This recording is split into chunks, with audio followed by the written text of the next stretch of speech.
पहले आप लोग ये वीडियो देखिए। बेटियां भिखारियों के घर पर पैदा नहीं होती, उस अमीर के घर पर पैदा होती है जो बेटी को दूसरे के घर दान देने के लिए तैयार रहता है। बेटियां भिखारियों की संपत्ति नहीं है, बेटियां अमीरों की संपत्ति है। याद रखना, बहुत से धूर्त लोग, बहुत से कम बुद्धि के लोग किसी की बेटी को घर पर लेकर के आते हैं और उसके पिता का, उसकी माँ का इतना अपमान करते हैं। उन्होंने दिया ही क्या, उन्होंने किया ही क्या, क्या सम्मान किया हमारा। मेरे प्यारो, मैं निवेदन करूं, उस बाप से पूछना जो अपनी बेटी के विवाह के लिए 2 साल पहले से तैयारी करता है, रात और दिन एक कर देता है। वो पिता अपनी बेटी के लिए एक एक कपड़ा, एक एक वस्त्र, एक एक भोजन का सामान, एक एक बर्तन संजो करके रखता है कि बारात आएगी ताकि किसी को कोई असुविधा ना हो। और तुम एक रात में जाकर के पूरे कार्यक्रम को तहस नहस करके आ जाते हो और उसी बाप की 2 साल की मेहनत को 2 शब्द कह करके तुम पानी में बहा देते हो। क्या गुजरती होगी उस बाप पर, उस पिता पर। आजकल समझ ही नहीं होते हैं, बिजनेस होता है। बेटियों को बेचा जाता है, पुत्रों को बेचा जाता है। दहेज लेना पाप नहीं है, पर मुंह मांग करके दहेज लेना महापाप है। उपहार लेना पाप नहीं है, दहेज लेना महापाप है। मैं निवेदन करूंगा व्यासपीठ से, किसी बाप को कुछ देने को नहीं होता, 1 रुपया नहीं होता, उस बाप के दिल से पूछो जिसके घर पर सयानी बेटी होती है। उस बाप के हृदय से पूछना क्या गुजरती है। उस बेटी का दिल तो देखना। एक रात में वो अपना घर, जिस घर में 20 साल तक रही, कोने कोने में खेली चहचहाती रही, आंगन में रही, एक एक कोने में उसका सामान रखा रहा, और एक रात में सब कुछ छोड़ करके नए घर में आ जाती है। उस बाप पर क्या गुजरती होगी। हमने सुना है बाप का दिल इतना कठोर होता, किसी किसी का उसकी आंख में कभी आंसू नहीं आता, लेकिन हमने सुना है कोई ऐसा बाप होगा जिसकी बेटी की विदा हो, उसकी आंख में आंसू। बेटियां विवाह होने के बाद भी अपने पिता को नहीं भूलती।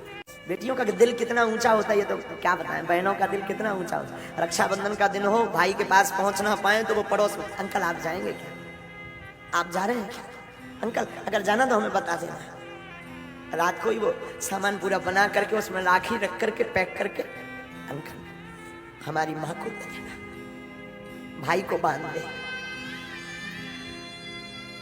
सबकी कलाई भरी होगी, हमारी भाई की सुनी ना रह जाए।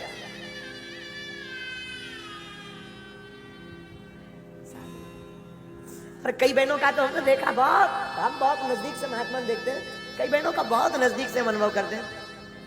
कई बहनें तो भाई बहुत दूर रहता हो या बहनें बहुत दूर, कोरियर कर देती हैं ताकि सबके बहनें आएंगी, सबके भाइयों के हाथों की कलाई पर राखी होगी, मेरा भाई सुनी कलाई लेकर के ना घूमे, वो पहले से भेज देती, फोन लगाते, माँ रक्षाबंधन को बंधवा जरूर देना। बेटियां घर की प्रसन्नता है, बेटियां श्राप नहीं परमात्मा का दिया हुआ वरदान है। बेटियां अमीरों के घर होती हैं, जो धन से नहीं दिल से अमीर होते हैं, उनके यहाँ बेटियां होती हैं। बात बहुत विरोधाभास वाली होगी, शायद किसी के चित्त को यह बात ना खले, मुझे खबर नहीं, पर पागलो हमारी बुद्धि कहती है काश बेटियों को पिता का रखने का अधिकार होता होगा तो वृद्धाश्रम भारत में या देश में कहीं नहीं होते।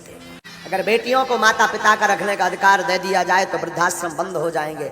लेकिन ये बात भी बोलूं तो ये गलत नहीं होगी, वही बेटियां जब वहां ससुराल पक्ष में पति के घर जाती हैं और सास ससुर को ही माता पिता मान ले, तब भी वृद्धाश्रम बंद हो जाएंगे। बात कड़वी जरूर है, पर है तो है। हर बेटी विवाह के बाद चाहती है जो मुझे सासू माँ मिले वो मेरी माँ जैसी मुझे छूट दे, मेरी माँ जैसी मुझे रखे, पर खुद बेटी नहीं बनना चाहती। और हर सासू माँ अपने पुत्र का विवाह करने के बाद चाहती है मेरी जो बहू आए तो मेरी बेटी की भांति रहे, पर खुद मां नहीं बनना चाहती।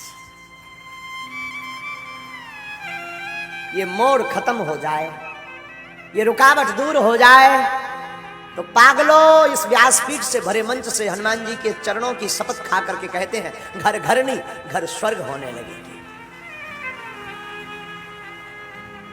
फिर हर घर में महाभारत नहीं, हर घर में फिर राम महोत्सव होने लगेगा। कि क्या गुजरती होगी बेटियों पर। एक घड़ी पुत्र नहीं आते हैं जब तबीयत खराब होती पिता की। बेटियां दूर रहते भी फोन लगा लेती, पिताजी कैसे हैं। पिता के प्रति बड़ा गजब का प्रेम होता है बेटियों का।